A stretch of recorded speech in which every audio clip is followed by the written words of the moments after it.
குழந்தைங்களுக்கு வாரத்துக்கு ஒரு தடவை இந்த கஷாயத்தை கொடுங்க. அவங்களுக்கு சளி எதுவுமே வராது.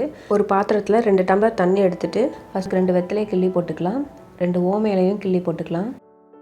அது பிறகு ஒரு கைக்குத்த அளவுக்கு துளசி இலையை இந்த மாதிரி நல்ல கையால் கிள்ளி எடுத்து இதில் போட்டுடலாம். ஒரு பூண்டையும் நல்லா சின்ன சின்னதாக கட் பண்ணி போட்டுடலாம்.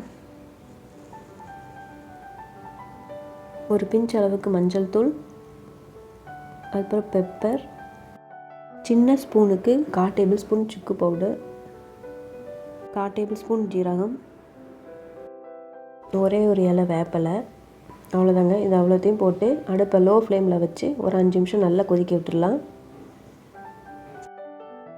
இப்போ 5 நிமிஷம் ஆயிடுச்சு. இப்போ ஸ்டவ் ஆஃப் பண்ணிடலாம். பார்த்திங்கன்னா நமக்கு கஷாயம் ரெடி ஆயிடுச்சு. லைட்டாக கோல்டு வர்ற மாதிரி இருக்கும்போதே இந்த கஷாயத்தை போட்டு குடிச்சிருங்க. சின்ன குழந்தைங்கலேருந்து பெரியவங்க வரைக்கும் எல்லாருமே இது குடிக்கலாம். வாரத்துக்கு ஒரு தடவை குடிங்க. சளி இருமல் எதுவுமே வராது.